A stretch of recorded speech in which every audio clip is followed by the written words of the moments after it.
எல்லாம் அல்ல சிவபரம்பொருளின் திருவருட்கருணையினால் இன்று இயம நியமங்கள் பற்றி சொல்லுங்கம்மா அப்படின்னு சொல்லியிருக்கிறாங்க. இயம் முதல்ல அட்டாங்க யோகம் அப்படின்னா என்னன்னு தெரிஞ்சுக்கிட்டா இயம நியமம்னா என்னன்னு தெரியலாம். அட்டாங்க யோகத்தில் 8 வகையான பிரிவுகள் உள்ளது. இவர் நம்ம திருமூலர் திருமந்திரத்தில் அட்டாங்க யோகம் பற்றி விரிவாக பேசியுள்ளார். பதஞ்சலி யோக சூத்திரத்தில் அட்டாங்க யோகம் பற்றி பேசியுள்ளார்கள். யோகம் அப்படின்னா ஒன்றி இருத்தல் அப்படின்னு ஒரு ஒன்றி இருத்தல் அப்படிங்கதான் யோகம்.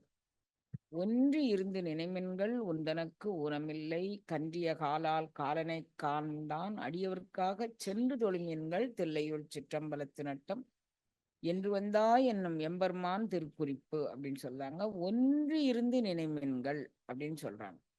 எதனோடு ஒன்றி இருக்கணும்? நம்மளுடைய நினைவு ஒரு எந்த தொழில்ல நம்ம என்ன செய்தானாலும் அதுல ஒன்றி இருந்து செய்தா நம்ம வெற்றி பெற்றணும். ஆபீஸ் தொழிலா இருக்கட்டும், வீட்டு தொழிலா இருக்கட்டும், எதுவா இருக்கட்டும், அதுல ஒன்றி இருந்தோம்னா அந்த தொழில்ல சாலச்சிறந்த ஒரு ஆளுமை பண்பு நமக்கு வந்துடும். ஒன்றுதல் அப்படிங்கக்கூடியல படிப்பா இருக்கட்டும், எதுலனாலும் ஒன்றி இருந்து செயல்பட்டால் அதற்கான பலனை நாம அனுபவிக்கலாம். அப்ப மனச்சிதறல் இருந்தது அப்படின்னு சொன்னா நம்மளால எதிலுமே காலம் செய்ய முடியாது, பயணம் செய்ய முடியாது. அப்படிங்கிறதுனால அருளாள பெருமக்கள் எல்லாரும் நீங்க ஒன்றி இருந்து நினையுங்கள் அப்படின்னு சொல்லியிருக்கிறாங்க. அப்ப நம்ம ஒன்றி இருந்து நினைப்பதற்கான காரண காரியங்கள் அப்படின்னு சொன்னா நீங்க இந்த அட்டாங்க யோகத்துல பத்தி அவர் சொல்லும்போது என்ன சொல்றாரு அப்படின்னு நீங்க பார்த்துக்கிட்டீங்கன்னா நம்ம அந்த இதை சொல்லலாம். அட்டாங்க யோகம் என்பது இயமம், நியமம், ஆசனம், பிராணாயாமம், பிரத்யாகாரம், தாரணை, சமாதி, தியானம், சமாதி என்று 8 வகை உறுப்புகளை கொண்டது அட்டாங்க யோகம். இறை உண்மையும் இறைவனை அடைவதற்கான வழிமுறைகளையும் இவ்வுடலுக்குள்ளேயே காணும் நெறிமுறைகளை பற்றி விளக்குவதுதான் அட்டாங்க யோகம்.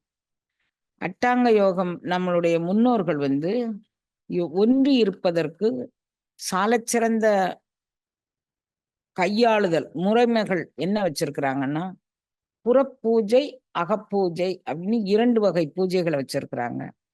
புறப்பூஜை செய்யும் போதும் அகப்பூஜை செய்யும் போதும் கரநியாசம், இது கரநியாசம்.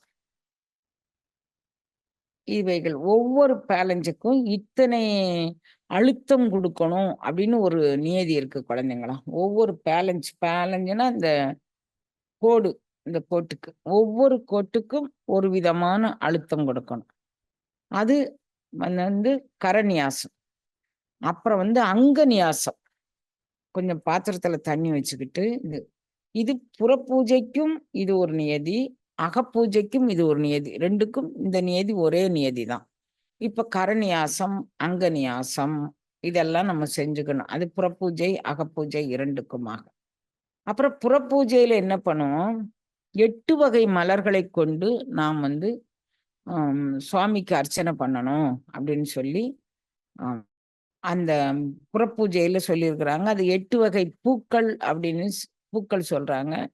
அந்த 8 வகை பூக்களும் தாமரை, சண்பகம், அப்படி முல்லை, மல்லி, அப்புறம் கொடிப்பூ, நிலப்பூ, நீர்ப்பூ அப்படின்னு அந்த 8 வகை பூக்களையும் இந்த 3 வகை பூக்கள்ல வச்சிருக்கிறாங்க. அது கொய்தல், எடுத்தல். கொய்தல்னா இப்படி இப்படி கிள்ளி எடுக்க ஒரு 4-5 பூக்கள் சேர்ந்து மொத்தமா இருக்கிறத கொய்தல். அப்புறம் எடுத்தல், பிச்சிப்பூ, மல்லிப்பூலாம் எடுத்தல். அப்படி அப்ப இப்படி மாதிரி உண்டான பூக்களை கொண்டு நீங்க அர்ச்சனை பண்ணும்போது புறப்பூஜையில அது வச்சிருக்கிறாங்க. ஆனா அப்பர் சுவாமிகள் சொல்றாரு 8 வகை பூக்கள் அப்படிங்கக்கூடியது இது இல்ல. 8 வகை பூக்கள் 8 வகை பூக்கள் கொண்டு அர்ச்சனை பண்றதுக்கு அவர் ஒரு நியமம் சொல்றாரு. 8 வகை பூக்கள் எவைகள் அப்படின்னு.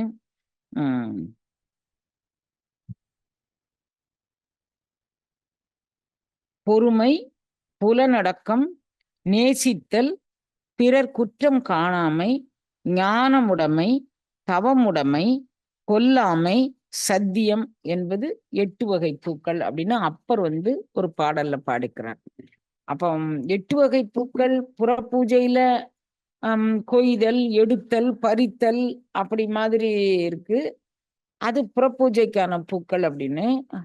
பூ உண்டு நீருண்டு புண்ணியம் செய்வாருக்கு. இதுவும் திருமூலர் திருமந்திரத்தில் தான்.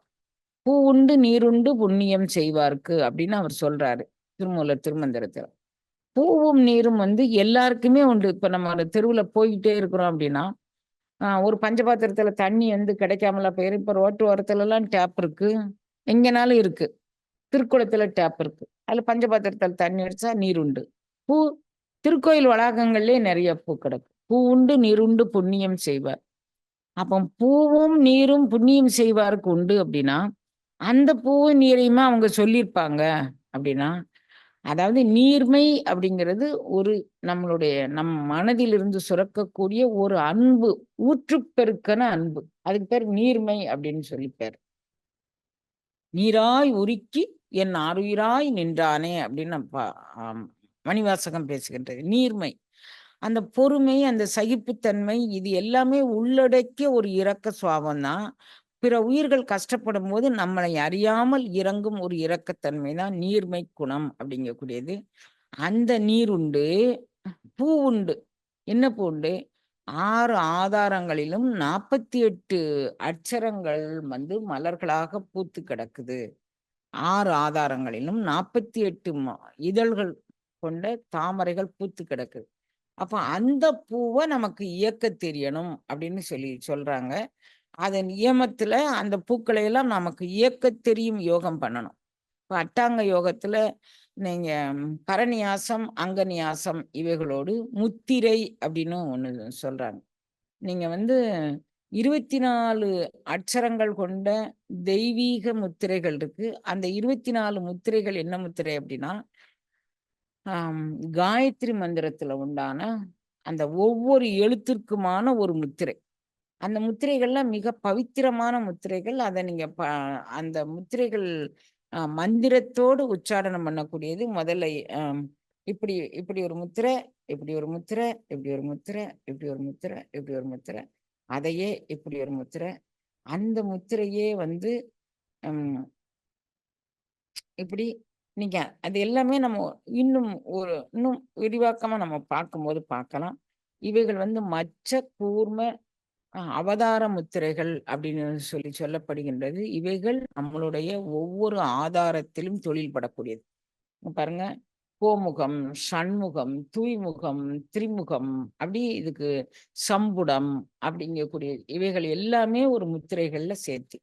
இது எந்த இதுல அப்படின்னா, சைவத்துல வைணவத்தில் இரண்டிலும் இந்த முத்திரைகள் பேசப்படுகின்றது. புத்த மதத்தில் முத்திரைகள் மிகச் சிறப்பாக பேசப்படுகின்றது. அப்போ நீ இயமத்துல இருக்கும்போது உங்களுக்கான முத்திரைகள் கரநியாசம், அங்கநியாசம் செய்யும் போதே இந்த முத்திரைகளோடும் மந்திர உச்சாரணங்களோடும் செய்யும் போது நம்மளுடைய உடல் சார்ந்த இயக்கங்கள் சீராக்கப்படும். உடல்ல மிகச்சிறந்த அந்த பூ உண்டு நீருண்டு புண்ணியம் செய்வார்க்கு. நம்ம உடல் சக்கரத்தில் இருக்கக்கூடிய பூவையும் உடற்சக்கரத்தில் இருக்கக்கூடிய நீரையும் இயக்கும் ஆற்றல் இவைகளுக்கு உண்டு. அத இயமம் அப்படிங்கக்கூடியதுல இவர் சொல்றாரு. இயமத்துல நீங்க சொல்லும்போது என்ன என்ன சொல்றாரு பாருங்க. 8 உறுப்புகள் சொல்லிட்டாரா. இது உடலிற்குள்ளும் பெறப்படும், உடல் கடந்தும் ஆதார யோகம், நிராதார யோகம், இப்படி பலவகை ஒளி யோகம், ஆராதார யோகம், நிராதார யோகம் அப்படின்னு பல வகையான யோகங்கள் பேசப்படுகின்றது. இதனை பிரசாத யோகம் என்றும் பேசுகின்றார்கள். உடலில் துவங்கிய நூலேணி உடல் கடந்து சென்று ஒளியை அடையும் யோக சாதனம் அட்டாங்க யோகம். இதனை குண்டலி யோகம் என்றும் சிவயோகம் என்றும் கூறுவர். யோகத்திற்கான 8 வித அங்கங்களை இப்பகுதியில் அட்டாங்க யோகத்தில் பெருமான் விளக்கியிருக்கிறார்.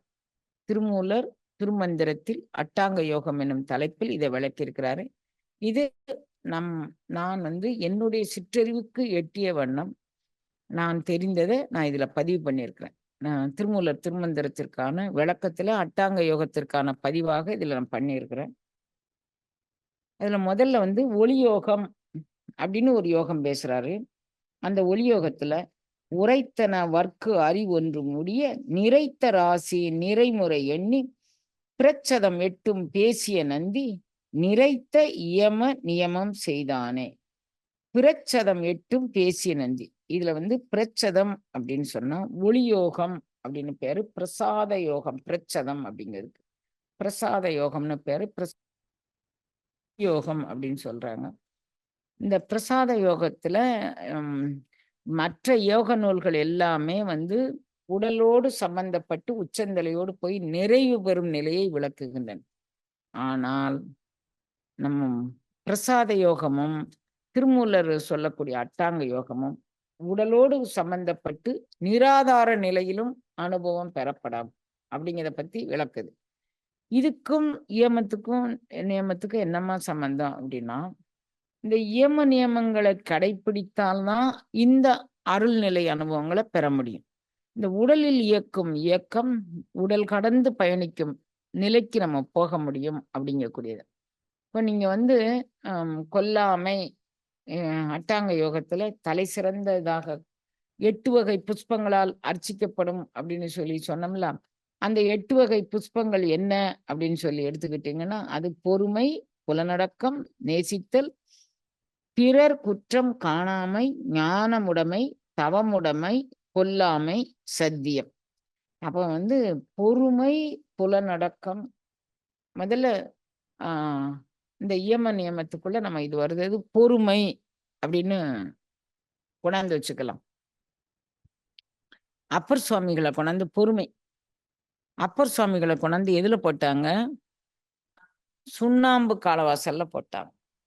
சுண்ணாம்பு காலவாசல் அப்பர் சுவாமிகளுக்கு வந்து சுண்ணாம்பு காலவாசல் எப்படி இருந்தது அப்படின்னு சொல்லி நீங்க எடுத்துக்கிட்டீங்கன்னா, மாசில் வீணையும் மாலை மதியமும் ஈசு தென்றரும் வீங்கில வேணிலும் மூசு வண்டரை பொய்கையும் போன்றதே ஈசன் எந்தை இணையடி நிழல்.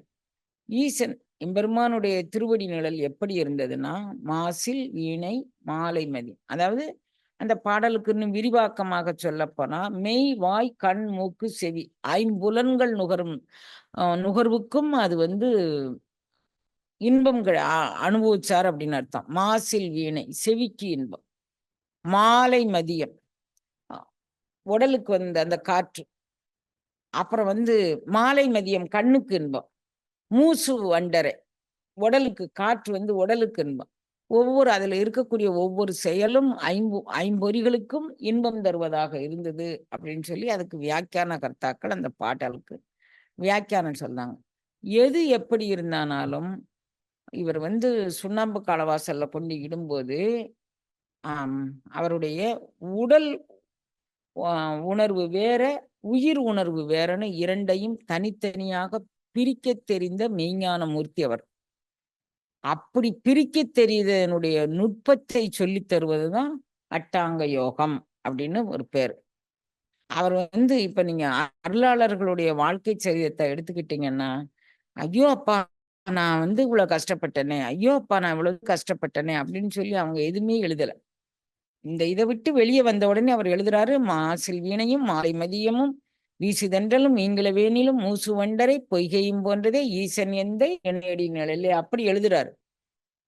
அப்படி இருந்திருக்குமா ஒரு சுண்ணாம்பு காலவாசல்ல? இது வந்து அகச்சான்றோடு கூடியதான், கற்பனையில் நம்ம வந்து பேசல. எம்பெருமான் வந்து மகேந்திர பல்லவன் காலத்துல நடந்த ஒரு நிகழ்வு தானே இது. அப்ப அந்த நடந்த நிகழ்வுல இது நடந்திருக்கு. ஆனா அது முடிஞ்சு வெளியே வந்து 10 நாள் அதுல உற்சவம் வச்ச மாதிரி வச்சிருக்கிறான். எங்கேயாவது வந்து அவர் உடம்பு வந்து நீத்து போகாம அறகுறையில வெந்து அதனால ஒரு புரட்சி அது இதுன்னு சமுதாயத்துல ஒரு சிதறல் ஏற்படும்ல, இது ஒண்ணுமே தெரியாம போயிரும்ல. அது மாதிரி அவன் 10 நாள் கழிச்சு அறைய திறந்தா அப்படியே ஃப்ரெஷ் அப் ஆகி வெளியே வரார். நீங்க அட்டாங்க யோகம் பயின்றால் இதை உங்களது அனுபவத்தில் நீங்கள் உணரலாம். அட்டாங்க யோகம் உயிர் உணர்வுனா என்ன, உடல் உணர்வுனா என்ன அப்படிங்கிறத நீங்க பிரிச்சு பார்க்க தெரியும். அது என்னமா உடல் உணர்வு உயிர் உணர்வு அப்படின்னு சொன்னீங்கன்னா, இப்ப இந்த கையில ஏதோ சூடு வாங்கிருச்சுன்னு வச்சுக்கோ. எனக்கு தெரிஞ்ச சமையல் தான். நீங்க ஆபீஸ் வேலை பார்க்குறீங்க, ஏதாவது வெல்டிங் வேற என்ன வேலைனாலும் உங்களுக்கு ஆஃபீஸ்ல தெரிஞ்சதா இருக்கலாம். ஷாக் கரண்ட்ல கை வச்சா ஷாக் அடிக்கிற மாரி இருக்கலாம். ஏதோ ஒண்ணு. நீங்க அந்த ஷாக் அடிக்கிற மாரி இருக்கு அப்படின்னு வச்சுக்கோமே. அப்ப வச்சுக்கிட்டீங்கன்னா, நமக்கு வந்து பூமிக்கு அடியில ஒரு எர்த் பாயிண்ட் அப்படின்னு ஒரு பாயிண்ட் குடுப்பாங்க குழந்தைங்கலாம். எலக்ட்ரீஷியன்கள் எல்லாருக்கும் தெரியும். இது கொஞ்சம் பேசிக் நாலேட்ஜ் இதுல இருக்கிறவங்க எல்லாத்துக்கும் தெரியும். அதாவது பாசிட்டிவ் ஒண்ணு, நெகட்டிவ் ஒண்ணு போகும். எர்த் பாயிண்ட் ஒண்ணு போகும். பாசிட்டிவும், நெகட்டிவும் சம்டைம்ஸ் எப்போதாவது 2ம் மெர்ஜ் ஆகக்கூடிய சூழ்நிலை ஏற்படலாம். ஒரு மழை கசிவுனாலயோ, அல்லது வேற அம் இயற்கை சீற்றங்கள்னாலயோ, ஏதோ ஒரு இடத்துல நம்ம பைப் லைன்ல ஏதோ ஒரு இடத்துல ஷார்ட் ஆகி, அ பாசிட்டிவ், நெகட்டிவ் இணஞ்சுச்சுன்னா, தீப்பொறி பிடிக்கிறதுக்கு சந்தர்ப்பம் இருக்கு. நீங்க பார்த்திருக்கலாம் ஆக்சிடென்ட் ஏற்பட்டுச்சு. எதனால ஏற்பட்டுச்சுன்னா, மின் கசிவு அப்படின்னு சொல்லுவாங்க. இந்த எர்த்ல வந்து நீங்க வந்து ப்ராப்பரான எர்த் குடுத்துருந்தாங்கன்னு வச்சுக்கோமே, அப்போ வந்து பட்டுன்னு அது வந்து இதாகிருமே தவிர, ஷார்ட் ஆயிருமே தவிர, உங்களுக்கு இந்த மாரி ஒரு ஆக்சிடென்ட் வராது. புரியுதா குழந்தைங்களா? நான் பேசுறது உங்களுக்கு புரியுதா? அந்த ஆக்சிடென்ட் உங்களுக்கு வராது. என்ன ஆகும்? கரண்ட் கட் ஆயிரும். அங்க ஃபீஸ் அடிச்சுரும். ஒரு இடத்துல எங்க நம்ம மெயின்ல அடிக்கும். இல்லாட்டி நம்ம வீட்டுக்குள்ள வரக்கூடிய கரண்ட்ல ஃபீஸ் அடிச்சுரும். எப்போது இது நடக்கும்? ப்ராப்பராக உங்களுடைய எலக்ட்ரிக்கல் கண்டிஷன் வந்து நீங்க நல்ல மாதிரி போட்டு, அப்படி வச்சிருந்தீங்கன்னா, இயற்கையினால இது ஏற்படுறதுக்கு சந்தர்ப்பம் இருக்கு. நம்ம என்னதான் நல்லா போட்டிருந்தானாலும், ஒரு காலகட்டத்தில இதெல்லாம் சந்தர்ப்பம் இருக்கு. அப்படி ஏற்படக்கூடிய ஒரு சந்தர்ப்பத்தில், உங்களுக்கு அந்த எர்த் கனெக்ஷன் வந்து ப்ராப்பரா குடுத்துருக்கும்போது, அது வந்து வாங்கிக்கும். இப்போ நீங்க வந்து இஎம்எம் அப்படிங்கக்கூடியத நீங்க ஒரு கட்டாயமா எப்படி எடுத்துக்கணும்? ஒரு எர்த் கனெக்ஷன். எதை வாங்குவதற்கு? பேரண்ட நாயகனை உள்வாங்குவதற்கு. இடகலை, பிங்கலை, சுழுமுனை அப்படின்னு 3 விதமான நாடிகள் நம் உடம்பில் ஓடுகின்றன. அந்த 3 விதமான நாடிகளையும் நமக்கு இயக்கத் தெரியும்போது, ஷார்ட் ஆகுறதுக்கு சந்தர்ப்பம் இருக்கு குழந்தைங்களா. என்ன ஷார்ட் ஆகும்? ஆ நம்மளுடைய இந்த ஒரு ஒரு பிரிவினர் ஒரு யோகம் சொல்லி தராங்க. இப்பவும் அவங்க இயங்கிக்கிட்டு இருக்கிறாங்க. அதுல எனக்கு தெரிய வந்து ஒரு 10, 15 பேர் வந்து மெண்டல் ஆகி என்கிட்டயே ட்ரீட்மெண்ட்டுக்கு வந்திருக்கிறாங்க. கேட்டா அந்த வகுப்புக்கு போனோம் நாங்க அப்படின்னு சொல்றாங்க. அப்ப உங்களுடைய எர்த் கனெக்ஷன் ப்ராப்பராக நீங்க போடல. அப்ப ஏதோ ஒரு மூளை நரம்பு போகக்கூடிய மூளை நரம்புகள நீங்க வந்து பாசிட்டிவ், நெகட்டிவ் அப்படிங்கக்கூடிய இடகலை, பிங்கலை 2யும் இயக்கத் தெரியும் விதமாக இயக்காமல், நீங்கள் இயக்கும்போது உங்களை அறியாமல் ஏற்படக்கூடிய ஒரு மிஸ்டேக்னால இது நடந்து போகுது. அப்போ யோகத்துக்கு எர்த் கனெக்ஷன்ங்கிறது நம்ம உடலை நியமமாக வைத்துக் கொள்வது அப்படின்னு வச்சுக்கோங்க. நான் உங்களுக்கு புரியிற பாஷையில தான் சொல்லியிருப்பேன்னு நெனைக்கிறேன். புரியுதாப்பா? ஆ. அப்போ வந்து அ நீங்க வந்து உங்க உடல் இயமம் அப்படின்னா என்ன? அப்படிங்கிறதுக்கு அ அட்டா 8 வகை புஷ்பங்களால் நாம் இந்த அம் புற புற சிந்தனையில வந்து 8 வகை பூக்கள். கொடிப்பூ, பறித்தல், கொய்தல், அ ஆயிதல் இப்படி நெறைய இருக்கு. அதுல எந்த பூக்களை எடுத்தனாலும் நீங்க பண்ணலாம் அப்படின்னு ஒரு விதி இருக்கு. அத வந்து அன்றலர்ந்த பூக்களாக எடுக்கணும் அப்படின்னு புறப்பூஜையில் இந்த 8 வகை பூக்களை கொண்டு நாம் பூஜை பண்ண வேண்டும் அப்படின்னு ஆமா இவர் சொல்றார். நம்ம அப்பர் சுவாமிகள் பாடியிருக்கிறார். நான் நம்ம திருமூலர் திருமந்திரத்திலும் "பூ உண்டு, நீர் உண்டு, புண்ணியம் செய்வாருக்கு" அப்படின்னு சொல்லி அவரும் பாடியிருக்கிறார். இப்ப எந்த பூவ கொண்டு நம்ம பண்றது அப்படிங்கிறதுக்கு விளக்கம் சொல்ல வந்த அருளாள பெருமக்கள் பூன்ன உடனே இந்த பூ எல்லாருக்கும் கிடைக்கக்கூடியதுதான். பிச்சி பூ யாருக்கு கிடைக்காது? கடையில போனா ஒரு இடம் பிச்சி பூ வாங்கலாம். கொஞ்சம் விலை ஏற்றத்தாழ்வு இருக்குங்கிறத தவிர, யாருக்கு கிடைக்காத பூ? எல்லாருக்குமே கிடைக்கும். அப்போ பூ உண்டு, நீர் உண்டு. நீர் யாருக்கு கிடைக்காது? எல்லாருக்குமே குளத்தடியிலேருந்து, கிணத்தடியிலேருந்து எல்லாத்துலயும் நீர் கிடைக்கும். அப்போ புண்ணியம் செய்வாருக்கு தான் பூ உண்டா, நீர் உண்டா அப்படின்னா, உங்களுக்கு உண்டான அந்த இயக்கத் தெரிந்த விதத்தில் இயக்கினால், உடல் உணர்வையும், உயிர் உணர்வையும் தனியாக பிரிச்சுக்கலாம். இப்போ ஒரு ஆக்சிடென்ட் ஏற்படுது. ஐயோ! ஆ அம்மா, ஐயோ! அம்மா, ஐயோ! அம்மா, ஐயோ! அம்மான்னு கத்துவாங்க. ஒரே ஆக்சிடென்ட் கையில சூடோ, ஃபயர் ஆக்சிடென்ட்டோ அல்லது கீழ விழுறதோ, ஏதோ ஒண்ணு நடந்ததுன்னா, ஐயோட அப்பாடா, ஐயோட அப்பாடான்னு சில உயிர்கள் வந்து இறயும். ஒரே இடத்துல ஒரே ஆக்சிடென்ட் சம்பவம் நடந்திருக்கு. இன்னொன்னு எந்திரிச்சு அப்படி ஜம்முன்னு உட்கார்ந்துகிட்டு, கைய கால நீவி விட்டுக்கிட்டு, கையிலிருந்து வடியக்கூடிய அந்த ரத்தம், அது அதுக்கு அடுத்து என்ன பண்ணணும் அப்படிங்கக்கூடிய சிந்தனைக்கு இன்னொரு உயிர் போயிரும். ஒரு இடத்துல நடந்த அந்த இன்சிடென்ட்ல. அப்ப இந்த உயிர் ஏன் ஐயோ! அப்பா, அம்மா, அப்பாங்குது. அந்த உயிர் ஏன் அப்படி கம்முனு இருக்கு அப்படின்னு. இந்த உயிர் வந்து தன்னை அறியாமல் உயிர் உணர்வை உடல் உணர்வோடே பயணிக்க வைக்குது. உடல் உணர்வு. உடல் சார்ந்து இது என் உடலு. எனக்கு வந்து சின்ன காயம் பட்டா கூட எனக்கு ரொம்ப வலிக்கும். என்னால தாங்க முடியாது. அப்பா! சுட்டுருச்சு, சுட்டுருச்சு. அப்ப அந்த உயிர வந்து இந்த உடலோடு கட்டுப்படுத்துறோம் நம்ம. ஆனா அந்த உடலோடு உயிர் கட்டுப்பட்டது கிடையாது.